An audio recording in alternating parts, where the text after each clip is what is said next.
నమస్కారం A6 prime time news కి స్వాగతం. హెడ్లైన్ చూద్దాం.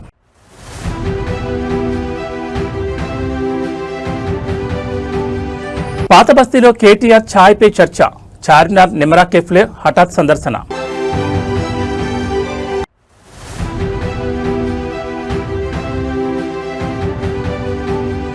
తెలంగాణలో మళ్లీ నిరుద్యోగ గర్జన, కాంగ్రెస్ టాప్ లీడర్షిప్ నిలదీస్తున్న యువత.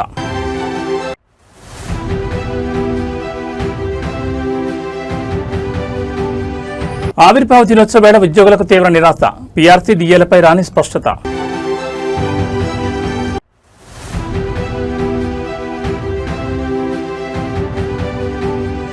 నిర్మల యువకుడి అద్భుత రికార్డ్, ఏడాదిలో ఏకంగా 70 కిలోల బరువు తగ్గిన గంగాప్రసాద్. భాగ్యనగర్ రాజకీయాల్లో ఎప్పుడు బిజీగా ఉండే బీఆర్ఎస్ వర్కింగ్ ప్రెసిడెంట్ కేటీఆర్ ఇవాళ పక్కా హైదరాబాద్ స్టైల్లో దర్శనమిచ్చి అందరినీ సర్ప్రైజ్ చేశారు. హైదరాబాద్ పాత బస్తీలోని చార్మినార్ సమీపంలో ఉన్న ప్రపంచ ప్రసిద్ధ నిమ్రా కేఫ్ను ఆయన హఠాత్తుగా సందర్శించారు. ఎలాంటి కాన్వాయ్ ఆర్భాటాలు లేకుండా సాధారణ కస్టమర్లా కేఫ్లో కూర్చుని వేడివేడి ఇరానీ చాయ్, ఉస్మానీ బిస్కెట్లు తింటూ అక్కడి స్థానిక ప్రజలతో ముచ్చటించారు. కేటీఆర్ను అంత సడన్ గా తమ మధ్య చూసిన పాత బస్తీ జనం, పర్యాటకులు ఒక్కసారిగా ఆశ్చర్యానికి గురయ్యారు. చార్మినార్ను దర్శించుకున్న అనంతరం కేటీఆర్ నేరుగా నిమ్రా కేఫ్కు నడిచి వెళ్లారు. అక్కడ స్థానికులతో కలిసి కూర్చుని హైదరాబాద్ సిగ్నేచర్ ఇరానీ చాయ్ రుచి చూశారు. చాయ్ తాగుతూనే కేటీఆర్ అక్కడ ఉన్న స్థానిక వ్యాపారులు, యువకులు, ఆటో డ్రైవర్లను ఆత్మీయంగా పలకరించారు. పాత బస్తీలో ప్రస్తుతం ఉన్న మౌలిక వస్తువులు, త్రాగునీరు, కరెంట్ సరఫరా ఎలా ఉంది, వ్యాపారాలు ఎలా సాగుతున్నాయంటూ ప్రజా సమస్యలను స్వయంగా అడిగి తెలుసుకున్నారు కేటీఆర్ కేఫ్కు వచ్చారనే విషయం తెలియడంతో చార్మినార్ పరిసర ప్రాంతాల నుంచి ప్రజలు, యువత పెద్ద సంఖ్యలో నిమ్రా కేఫ్ వైపు తరలివచ్చారు. కేటీఆర్ సార్ అంటూ నినాదాలు చేస్తూ ఆయనతో సెల్ఫీలు దిగేందుకు పోటీపడ్డాను. అందరినీ నవ్వుతూ పలకరిస్తూ కేటీఆర్ ఓపికగా సెల్ఫీలు ఇచ్చారు. హైదరాబాద్ బ్రాండ్ ఇమేజ్, ఇక్కడి గంగా జమున తహజీబ్ సంస్కృతి, పాత బస్తీ ఇరానీ చాయ్ రుచి ప్రపంచంలోనే నెంబర్ 1 అంటూ కేటీఆర్ ఈ సందర్భంగా వ్యాఖ్యానించారు. జనం మధ్య ఉంటూ వారి సమస్యలు తెలుసుకోవడం కన్నా పెద్ద సంతోషం మరొకటి లేదని బీఆర్ఎస్ శ్రేణులతో పంచుకున్నారు. పాత బస్తీ గుండెకాయ లాంటి చార్మినార్ నిమ్రా కేఫ్లో కేటీఆర్ సాదాసీదాగా ఇరానీ చాయ్ తాగుతూ స్థానికులతో ముచ్చటించిన ఈ మైండ్ బ్లాకింగ్ విజువల్స్ ఇప్పుడు సోషల్ మీడియాలో విపరీతంగా ట్రెండ్ అవుతున్నాయి.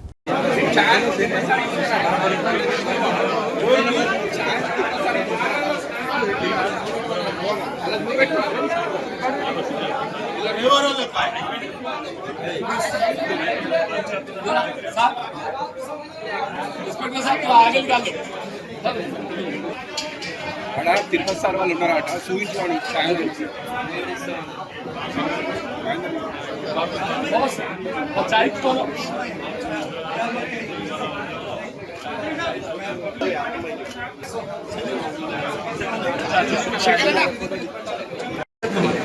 आम्ही इधर से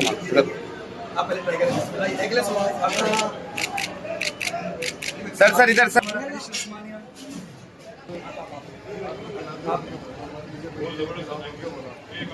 नहीं उस्मानिया तो आप ले नहीं, वो तो मैम मेरे को आप हर वक्त इंटरव्यूज में चलते हैं। मैं अपोजिट में जाऊँ ना भाई, एक मिनट भाई बिस्किट से छोटो फोटोस आगाना जरा आगो मानते आया ना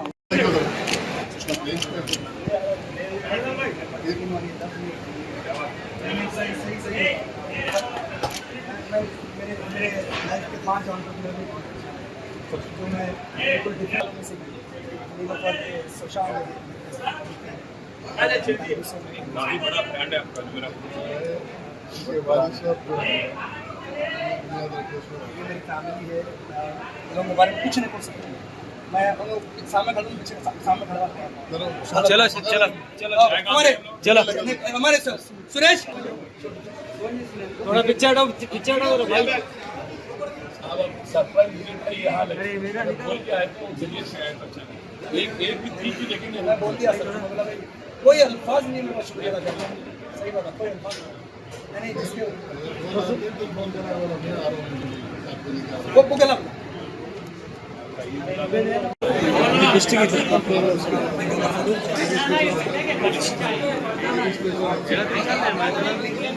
जरा आया ना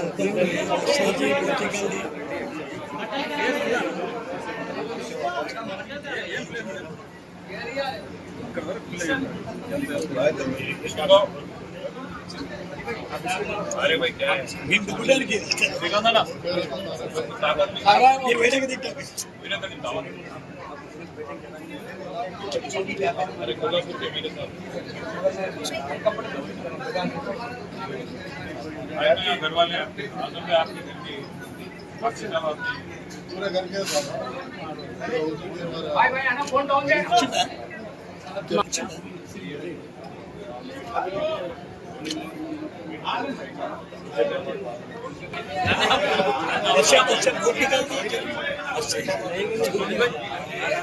इंचार्ज है भाई जान फोटो निकाल पेटीएम डाल दो फोन पे डाल दो फोटो निकाल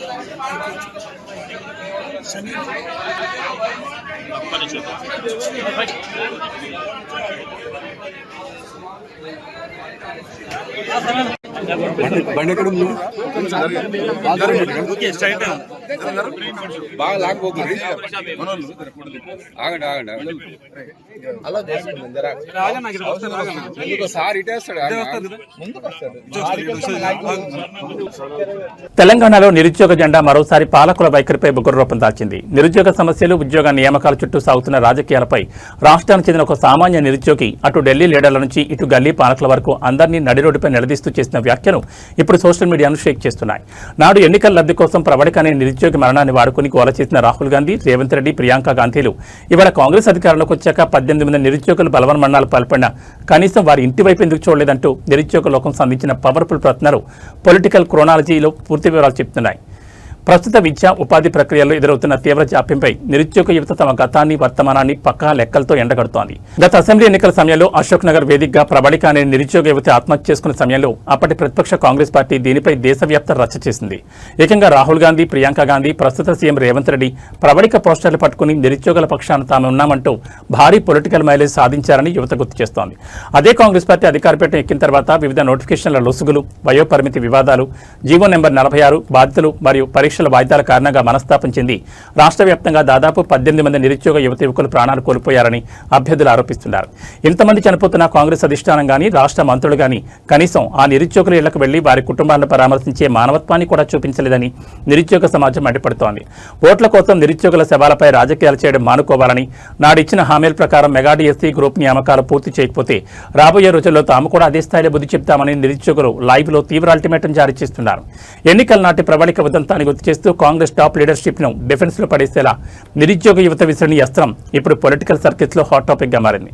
మరి నిరుద్యోగుల నుంచి వ్యక్తమవుతున్న ఈ తీవ్ర ప్రజా వ్యతిరేకతపై అధికార పక్షం ఎలా స్పందిస్తుందో చూడాలి. అదే విధంగా అడుగుతున్నాను, ఆ రోజు ఎలక్షన్ సమయంలో ప్రవళిక అనే అమ్మాయి చనిపోతే చాలా గోల చేసి ఆ రోజు రాహుల్ గాంధీ గారు, రేవంత్ రెడ్డి గారు, ప్రియాంక గాంధీ వారు పెద్ద పెద్ద పోస్టర్లు పెట్టారు. కానీ మీ పార్టీ అధికారంలో వచ్చిన తర్వాత 18 మంది నిరుద్యోగులు చనిపోయారు. కనీసం మీరు ఒక్కరైనా వార్డు మెంబర్ అయినా వాళ్ళ ఇంటికి వెళ్ళి పరామర్శించారు. ఎందుకంటే మీకు ఒక్కటే తెలుసు, దాచుకోవడం, దోచుకోవడం, నింపుకోవడం. రాబోయే ఎలక్షన్లో మనం ఎట్లా గెలవాలి, ఎట్లా ముందుకెళ్ళాలి? సిగ్గుందా కాంగ్రెస్ పార్టీ నాయకులకు? తెలంగాణ రాష్ట్ర ఆవిర్భావ దినోత్సవ సంబరాల వేళ ఐక్య రాష్ట్ర సాధనలో అత్యంత కీలక పాత్ర పోషించిన ప్రభుత్వ ఉద్యోగులు, ఉపాధ్యాయులకు కాంగ్రెస్ ప్రభుత్వం నుంచి తీవ్ర నిరాశ ఎదురైంది. జూన్ 2వ తేదీన ముఖ్యమంత్రి రేవంత్ రెడ్డి వేదికగా ఏదైనా భారీ శుభవార్త చెప్తారని, ఎండనక వాననక శ్రమిస్తున్న తమకు జీతాల పెంపు లేదా పెండింగ్ డిఏల విడుదలపై స్పష్టమైన హామీ ఇస్తారని లక్షలాది మంది ఉద్యోగులు కోటి ఆశలతో ఎదురుచూశారు. కానీ అక్కడ సీన్ రివర్స్ అయింది. కనీసం ఎండ తీవ్రతను సాకుగా చూపిస్తూ ముఖ్యమంత్రి తన అధికారిక ప్రసంగాన్ని కూడా పూర్తిగా చదవకుండానే వెనుదిరగడం ఉద్యోగ లోకాన్ని తీవ్ర దిగ్భ్రాంతి గురిచేస్తుంది. రాష్ట్ర సచివాలయం నుంచి క్షేత్రస్థాయి వరకు పాలనా రథాన్ని నడిపిస్తున్న ఉద్యోగులు ఆవిర్భావ దినోత్సవ వేదికపై ముఖ్యమంత్రి వ్యవహరించిన తీరును తీవ్రంగా తప్పుపడుతున్నారు. ఆవిర్భావ దినోత్సవ అధికారిక వేడుకలో ముఖ్యమంత్రి రేవంత్ రెడ్డి ఉద్యోగుల ప్రయోజనాలపై కీలక ప్రకటన చేస్తారనంతా భావించారు. అయితే ఎండ ఎక్కువగా ఉందనే కారణంతో సీఎం తన ప్రసంగ పాఠాన్ని సైతం పూర్తిగా చదవకుండా కేవలం తూతూ మంత్రంగా ముగించి వేదిక దిగి వెళ్లిపోవడంపై ఉద్యోగులు అసహనం వ్యక్తం చేస్తున్నారు. గత ప్రభుత్వాల కాలం నుంచి పేరుకుపోతూ వచ్చిన కరవు భత్యం బకాయిలు ప్రస్తుతం కాంగ్రెస్ హయాంలో ఏకంగా 6 డిఏలకు చేరాయని ఉద్యోగ సంఘాల నేతలు లెక్కలతో సహా చెప్తున్నారు. చరిత్రలో ఎన్నడూ లేని విధంగా ఒకేసారి 6 డిఏలను పెండింగ్లో పెట్టి ఉద్యోగుల పొట్టగొట్టిన ఏకైక ప్రభుత్వం ఈ కాంగ్రెస్ ప్రభుత్వమేనని నడిరోడ్డుపై మండిపడుతున్నారు. ఎన్నికల సమయంలో ఉద్యోగులకు ఇచ్చిన ఉమ్మడి హామీలను కాంగ్రెస్ పక్కన పెట్టేసిందని, కొత్త పీఆర్సీ నివేదికను ఆమోదించకుండా కాలయాపన చేస్తోందని ఉద్యోగులు ఆగ్రహం వ్యక్తం చేస్తున్నారు. జీతాలు పెరుగుతాయని, బకాయిలు వస్తాయని ఆశపడ్డ మధ్యతరగతి ఉద్యోగ కుటుంబాలకు ఈ ఆవిర్భావ దినోత్సవం కేవలం నిరాశను మాత్రమే మిగిల్చిందని వాపోతున్నారు. ఓట్ల సమయంలో ఉద్యోగులను అక్కుడు చేర్చుకుని అధికారంలోకి వచ్చాక ఎండ నెపంతో ప్రసంగాన్ని కూడా పూర్తిగా చదవకుండా వెళ్లిపోవడం రేవంత్ రెడ్డి ప్రభుత్వ మార్పు నిర్లక్ష్యానికి అద్దం పడుతోందని ఉద్యోగ లోకం గర్జిస్తోంది. మరి ఉద్యోగుల నుంచి వస్తున్న ఈ తీవ్ర నిరసనపై సెక్రటరియట్ వర్గాలు ఎలా స్పందిస్తాయో చూడాలి. ఈ గవర్నమెంట్ గురించి ఇంకా బాగా తెలియాలంటే ఒక ముచ్చట చెప్తా. గిడ పటాన్ చెరువులో సిగాచి అనే ఒక ఫ్యాక్టరీ ఉంటుంది, కెమికల్ ఫ్యాక్టరీ. ఆడ బాయిలర్ బెస్ట్ అయిపోయి దాదాపు 60-70 మంది చచ్చిపోయింది సిగాచి ఫ్యాక్టరీ మొన్ననే ఒక ఏడాది కింద. ఈ రేవంత్ రెడ్డి వచ్చింది అక్కడికి. నిన్న ఈడికి వచ్చిన కార్మిక మంత్రి వివేక్ గారు వచ్చింది అక్కడికి. ఈ ఇద్దరు ఆడికి వచ్చి ఏం చెప్పిండ్రు, చనిపోయిన కార్మికులకు ₹1 కోటి ఎక్స్గ్రేషియా ఇస్తామని ఇటు రేవంత్ రెడ్డి ఇటు వివేక్ గారు ఇద్దరు చెప్పిండ్రు. ఇవాళకి ఏడాది అయింది. రాష్ట్ర ప్రభుత్వం ₹1 కూడా ఇవాళటి వరకు ఇవ్వలేదు. ఆ కంపెనీ కూడా 20-30 లక్షలు ఇచ్చిండు తప్ప రేవంత్ రెడ్డి వచ్చాడు చెప్పిండు ₹1 కోటి ఇస్తా అన్నాడు. నువ్వు ముఖ్యమంత్రివా ఇంకేమన్నా? ముఖ్యమంత్రి మాటకి ఎవరు ఇజ్జత్ ఉండాలన్నా పోతా? రేవంత్ రెడ్డి వచ్చి ₹1 కోటి ఇస్తా అని శవాల మీద చెప్పొచ్చిండు. ఇవాళకి కూడా ఆ కార్మికులకు ఇవాళ ₹1 కోటి రాలే. అసలు రేవంత్ రెడ్డి చెప్పిన దానికి ఒక్కటన్నా పతారున్నది. ఆరోగ్యమే మహాభాగ్యం అంటారు. కానీ నేటి ఉరుకుల పరుగుల జీవితంలో జంక్ ఫుడ్ సంస్కృతి వల్ల ఊబకాయం అనేది మిలియన్ల మందిని వేధిస్తున్న అతిపెద్ద సమస్య. బరువు తగ్గడం కోసం వేలాది రూపాయలు ఖర్చు చేస్తూ జిమ్ములు, ఆసుపత్రులు, సప్లిమెంట్ల చుట్టూ తిరిగే వారికి నిర్మల్ జిల్లాకు చెందిన ఎస్ గంగాప్రసాద్ అనే యువకుడు ఒక అద్భుతమైన బ్లూ ప్రింట్ ను చూపించాడు. గత ఏడాది సరిగ్గా ఇదే సమయానికి ఏకంగా 132 కిలోల బరువుతో కదలడానికి కూడా ఇబ్బంది పడ్డ ఈ యువకుడు కేవలం ఒక్క ఏడాదిలోనే నమ్మశక్యం కాని రీతిలో ఏకంగా 70 కిలోలు తగ్గి ప్రస్తుతం 62 కిలోల స్లిమ్ లుక్ లకు మారిపోయాడు. నిర్మల్ జిల్లాకు చెందిన ఎస్ గంగాప్రసాద్ తన పెరిగిన బరువు వల్ల వస్తున్న ఆరోగ్య సమస్యలను గమనించి ఎలాగైనా సరే బరువు తగ్గాలని గట్టిగా నిర్ణయించుకున్నాడు. సాధారణంగా 20-30 కిలోలు తగ్గడానికి సర్జరీలు, లిపోసక్షన్ లేదా వేలాది రూపాయల వెయిట్ లాస్ పౌడర్లను ఆశ్రయిస్తుంటారు. కానీ గంగాప్రసాద్ ఎలాంటి కృత్రిమ ప్రొడక్టులు వాడలేదు, ఏ ఆసుపత్రి చుట్టూ తిరగలేదు. కేవలం తన జీవన శైలిని మార్చుకుని ఈ అద్భుతాన్ని సాధించాడు. సాధారణంగా 20-30 కిలోలు తగ్గడానికి సర్జరీలు, లిపోసక్షన్ లేదా వేలాది రూపాయల వెయిట్ లాస్ పౌడర్లను ఆశ్రయించే వ్యక్తులు. కానీ గంగాప్రసాద్ ఎలాంటి కృత్రిమ ప్రొడక్టులు వాడకుండానే ఇంత వెయిట్ లాస్ అయ్యాడు. కేవలం తన జీవన శైలిని మాత్రమే మార్చుకున్నాడు. రేపటి నుండి డైట్ చేద్దాం, ఎల్లుండి నుంచి వాకింగ్ వెళ్దాం అంటూ బద్ధకంతో కాలయాపన చేసే వారికి గంగాప్రసాద్ లైఫ్ స్టోరీ ఒక పవర్ఫుల్ అలారంలా పనిచేస్తుంది. క్రమశిక్షణ, పట్టుదల ఉంటే ఇంట్లోనే ఉంటూ సహజ పద్ధతిలో అనుకున్న లక్ష్యాన్ని సాధించవచ్చని ఈ నిర్మల్ యువకుడు నిరూపించాడు. నా పేరు వచ్చేసి సింధే గంగాప్రసాద్. మా స్వగ్రామం వచ్చేసి బైన్సా మండల్ బాలేగాం. నేను వెయిట్ వచ్చేసి ఫస్ట్ 1 ఇయర్ బ్యాక్ 132 kg ఉంటుంది. ప్రజెంట్ వచ్చేసి నా వెయిట్ 62 kg. నేను 1 ఇయర్లో 70 kg లాస్ అయినా. మార్నింగ్ ఫుడ్స్, మధ్యాహ్నం పూట జొన్న రొట్టె, నైట్లో జొన్న రొట్టె, గ్రీన్ టీ. హాస్పిటల్ అట్లా ఏం వెళ్ళలే, ఏం ప్రోడక్ట్ కూడా ఏం వాడలేదు. వేరే వేస్టేజ్ కానీ ఇట్లా ప్రోడక్ట్స్ ఉంటాయి కదా, అవి ఏమి వాడలే. నా సొంతంగా డైట్ చేసిన. 132 kg ఉంటుంది. ప్రజెంట్ వచ్చేసి నా వెయిట్ 62 kg వచ్చిన.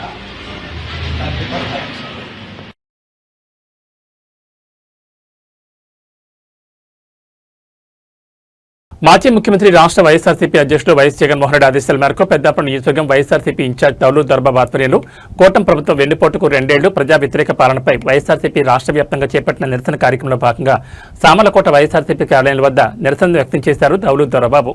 పోస్టర్ను ఆవిష్కరణ చేసి నిరసన వ్యక్తం చేశారు.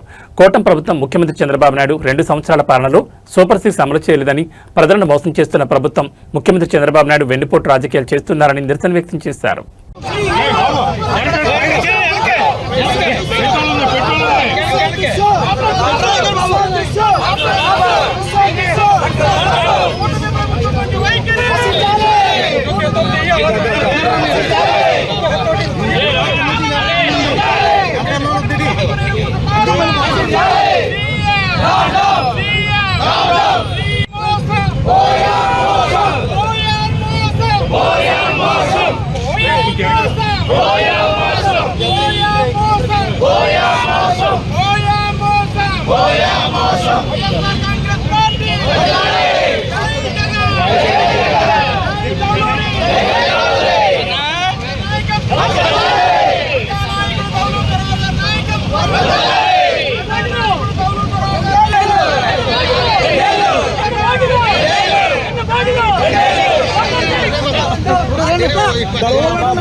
బాబు 2 ఏళ్ల మోసపు పరిపాలన, వెన్నుపోటు పరిపాలన అనే నినాదంతో ఈ రోజు రాష్ట్ర వ్యాప్తంగా ఈ రోజు వైఎస్ఆర్ కాంగ్రెస్ పార్టీ నిరసన కార్యక్రమాలు చేపట్టడం జరిగింది. అందులో భాగంగా సామర్లకోట మండలంలో, అలాగే పెద్దాపురం మండలం, పెద్దాపురం టౌన్ లో కూడా ఈ రోజు కార్యక్రమం ఏర్పాటు చేయడం జరిగింది. ప్రజలందరూ కూడా చూస్తూ ఉన్నారు. ఎందుకంటే ఇది ఈనాడు పేపర్లో ఇచ్చినటువంటి యాడ్, అలాగే వాళ్ళ ఎల్లో మీడియా అయినటువంటి TV5, ఆంధ్రజ్యోతి, ఈటీవీలో ఎన్నికల ముందు ఇదంతా యాడ్ రూపంలో ఓదరు పెడుతూ మాకు ఒక అవకాశం ఇవ్వండి, జగన్మోహన్ రెడ్డి కంటే ఇంకా మంచి పరిపాలన చేస్తామని చెప్పి ఎన్నో దొంగ హామీలు ఇచ్చినటువంటి వైనం. కానీ కూటమి ప్రభుత్వం అధికారంలోకి వచ్చిన తర్వాత వాళ్ళు ఒక్క హామీ కూడా అమలు పరచలేదు. ఆ రోజు వాళ్ళు ఇచ్చినటువంటి హామీలు ఒకసారి చూడండి. యువతకి 20 లక్షల ఉద్యోగాలు ఇస్తాం, లేకపోతే ప్రతి నెల 3,000 రూపాయలు నిరుద్యోగ వృత్తి అన్నారు. ఇది 2 సంవత్సరాలు అయినాయి, ఇప్పుడు కూడా ఒక్క ఉద్యోగం రాలే. అది కూడా డిఎస్సీలో కూడా ఈ రోజు వాళ్ళు ఎంత అవినీతి జరిగిందో ఈ రోజు ప్రజలందరూ గమనిస్తా ఉన్నారు. మరి ముఖ్యంగా మహిళలకి ప్రతి నెల కూడా 1,500 ఇవ్వడం జరుగుతుందని చెప్పారు, ఇప్పటి వరకు కూడా 0. అలాగే రైతాంగాన్ని మోసం చేయడం జరిగింది. అలా స్కూల్కి వెళ్ళే ప్రతి విద్యార్థి కూడా ఏడాదికి 15,000 ఇస్తారని చెప్పి దాంట్లో కూడా మొదటి సంవత్సరం ఇవ్వకుండా మొదటి తర్వాత వైఎస్ఆర్సీపీ కాంగ్రెస్ పార్టీ దాని యొక్క నిరసన ప్రదర్శన చేస్తే ఇంకా తప్పక కొంతమంది విద్యార్థులకు అది కూడా 15,000 కాకుండా కొంతమందికి 5,000, కొంతమంది 10,000, కొంతమంది 13,000 ఇవ్వడం జరిగింది. అలాగే ప్రతి ఇంటికి ఉచితంగా ఏడాదికి 3 గ్యాస్ సిలిండర్ ఇస్తారని ఈ రోజు అధికారంలోకి వచ్చినటువంటి కూటమి ప్రభుత్వం ఇప్పటి వరకు కూడా 2 సంవత్సరాల్లో 1 గ్యాస్ సిలిండర్ ఇవ్వడం జరిగింది. ఇవన్నీ కూడా ఒకసారి చూస్తూ ఉండండి. ఎన్నికల ముందు ప్రతి మనిషికి కూడా ఒక SMS ద్వారా ప్రతి ఇంటికి కూడా SMS పంపిస్తూ మేము అధికారంలోకి వస్తే ఆడబిడ్డ నిధి 15,000 ఇంట్లో ఉంటే 18,000 అవుతుంది, సంవత్సరానికి 36,000 ఇస్తామని చెప్పడం జరిగింది. అలాగే తల్లికి వందనం, అలాగే అన్నదాత ఇవ్వగలం, ఇవన్నీ కూడా వాళ్ళందరూ కూడా ఇస్తూ మేము ప్రతి సంవత్సరం కూడా మా అధికారంలోకి వస్తే మీ అందరికి కూడా తప్పకుండా ఇంత డబ్బులు వస్తాయని చెప్పి ప్రతి అక్కా చెల్లెలు ఇంటికి పంపడం జరిగింది. కానీ ఇప్పటి వరకు కూడా ఏది కూడా అమలుపరచలేదు.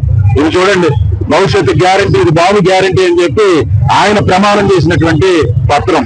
అలాగే ఆయన కూటమి ప్రభుత్వంలో ఉన్నటువంటి జనసేన అధ్యక్షులు కూడా వాళ్ళిద్దరూ కూడా మేము రాసిచ్చిన బాండ్, ఇటువంటి ప్రజలందరికీ కూడా రాసిచ్చిన బాండ్ ఏంటంటే వాళ్ళ ఇంట్లో కుటుంబ సభ్యులు 4 ఉంటే అందులో రైతులు 1, మహిళలు 1, విద్యార్థులు 2 ఉంటే మీకు సంవత్సరానికి 5 సంవత్సరాలకి 5,20,000 రూపాయలు ఇస్తానని రాసిచ్చినటువంటి బాండ్. ఇవన్నీ కూడా ఎక్కడ కూడా అమలుపరచకుండా ఈ రోజు వాళ్ళందరి లక్ష్యం ఏంటంటే అమరావతి రాజధాని తప్ప ఈ రోజు కూటమి ప్రభుత్వానికి కూడా ఇక్కడ కూడా ఏది కూడా సంక్షేమ పథకం లేదు. అందుకని ఈ రోజు 2 సంవత్సరాల సందర్భంగా చంద్రబాబు నాయుడు గారిని కూటమి ప్రభుత్వానికి మేము డిమాండ్ చేసేది ఏంటంటే గత 2 సంవత్సరాల్లో మీరు ఇవ్వలేనటువంటి పథకాలు ఇస్తూ ఈ మిగిలిన పథకాలు కూడా అమలు పడుతుందని. ఎందుకంటే ఉన్నటువంటి అక్కా చెల్లెములందరినీ కూడా రైతుల్ని, విద్యార్థులు ఈ రోజు ఫీజు రీయింబర్స్మెంట్ లేక విద్యార్థులు ఎంతో ఇబ్బంది పడుతున్నారు. ఆరోగ్యశ్రీ లేదు, కానీ 3,14,000 కోట్ల రూపాయలు ఇప్పటి వరకు కూడా చంద్రబాబు నాయుడు 2 సంవత్సరాలను అప్పు చేయడం జరిగింది. అందులో చంద్రబాబు నాయుడు గారు ఎన్నికల ముందు ఆయన చెప్పిన మాట, జగన్మోహన్ రెడ్డి గారు 2 లక్షల కోట్లు అప్పు చేశాడు, దీన్ని ఒక శ్రీలంక చేశాడు, దీన్ని గాడిలో పెట్టాలంటే మాకు ఒక అవకాశం ఇవ్వమని చెప్పారు. కానీ జగన్మోహన్ రెడ్డి గారు ఆ రోజు చేసిన అప్పు ఓన్లీ 3 లక్షలే. ఎందుకంటే ఆ రోజు 2 సంవత్సరాలు కోవిడ్ లో ప్రజల ఆరోగ్యం కోసం చూశాడు. తర్వాత ఎక్కడ ఏ సంక్షేమ పథకం అందకుండా సుమారు 3 లక్షల కోట్ల రూపాయలు నేరుగా అక్క చెల్లెమ్మల అకౌంట్లో వేస్తే ఈ రోజు చంద్రబాబు నాయుడు గారు ఒక్క పథకం కూడా వేయకుండా ఈ 2 సంవత్సరాల్లో చేసిన అప్పు 3,14,000 కోట్ల రూపాయలు. ఈ రోజు కూటమి ప్రభుత్వం యొక్క లక్ష్యం ప్రజల యొక్క సంక్షేమం కాదు.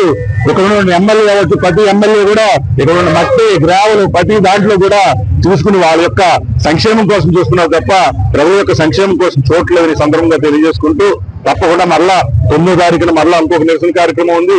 12వ తారీఖున కూడా ప్రజలందరితో కలిసి ఒక నిరసన ర్యాలీ కూడా చేస్తాం. మా లక్ష్యం ఏంటంటే పేద ప్రజల వెనకాల నిలబడతాం. మా జగన్మోహన్ రెడ్డి గారిని మళ్ళా ముఖ్యమంత్రి చేసుకుంటాం.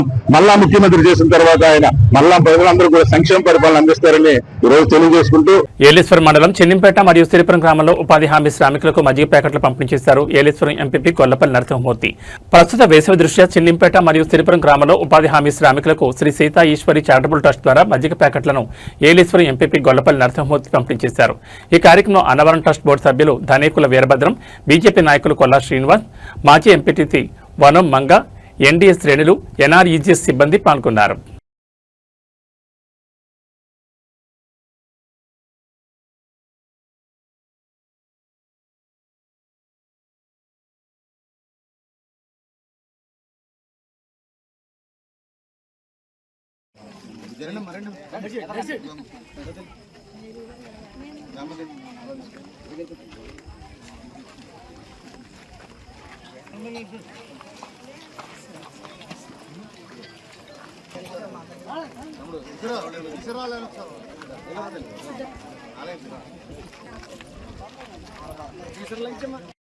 మరి ఈరోజు ఏలేశ్వరం మండలంలో గల అన్ని గ్రామ పంచాయతీల్లో మా సీతా ఈశ్వరి చారిటబుల్ ట్రస్ట్ తరఫున మరి పనికిహార పథకం అంటే ఎంజీఎన్ఆర్ఈఎస్ ఎవరైతే పనులు చేస్తానో వాళ్ళందరికీ కూడా మజ్జిగ పంపిణీ చేసే కార్యక్రమంలో భాగంగా ఈరోజు సిరిపురం శివారు, చిల్లిపేట, సిరిపురం గ్రామం, లింగంపతి గ్రామాల్లో మజ్జిగ పంపిణీ చేయడం జరిగింది.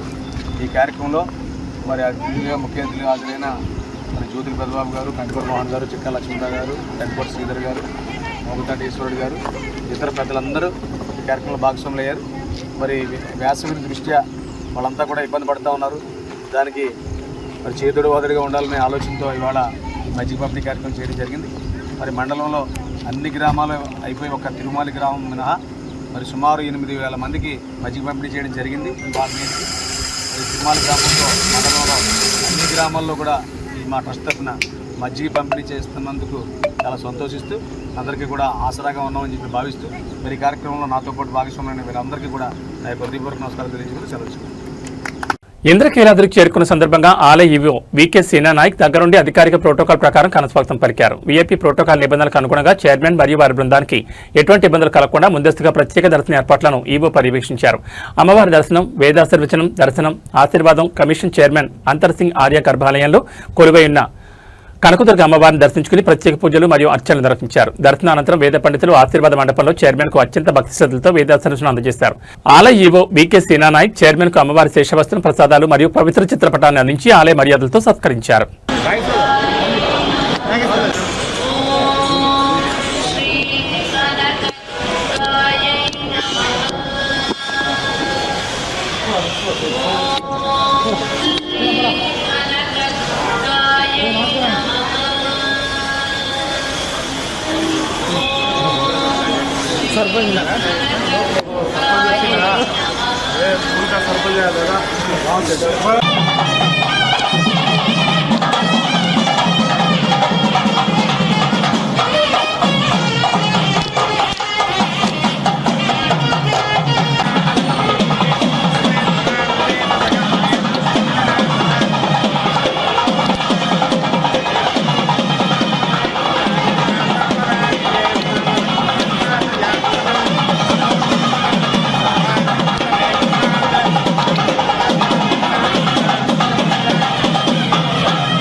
शरणागतरीनात्मपरित्राणपरायणे सर्वस्यार्थ-हरे देवी नारायणि नमोऽस्तुते। भवत्रलाभं शतसंवत्सरं दीर्घमायुः। पुनर्दर्शनयोग्यताप्राप्तिरस्तु सकलकार्यदिग्विजयसिद्धिरस्तु समस्त सन्मङ्गलानि भवन्तु।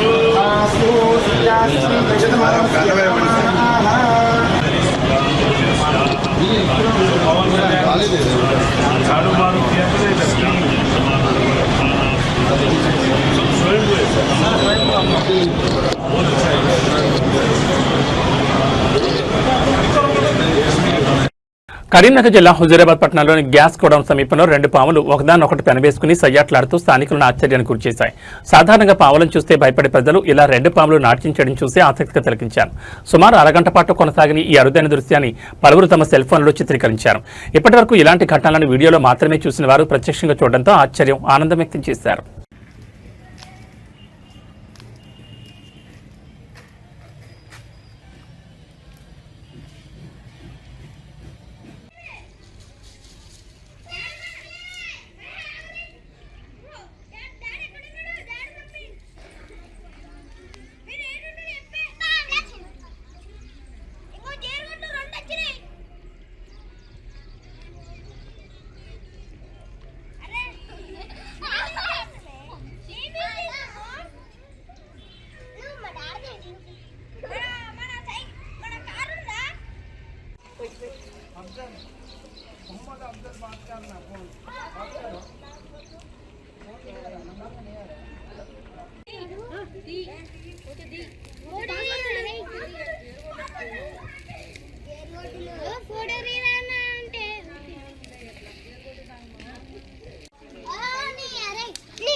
పాము కడతానే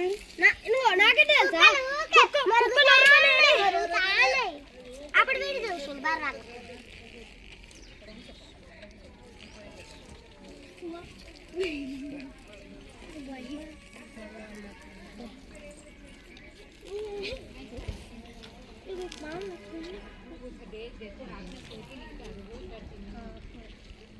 అరే నువ్వు ఫోటో ఇస్తా వీడియో ఇస్తా ఫోటో చూపిరా ఫోటో చూపి ఇవి బులెటిన్ విశేషాలు. నమస్కారం.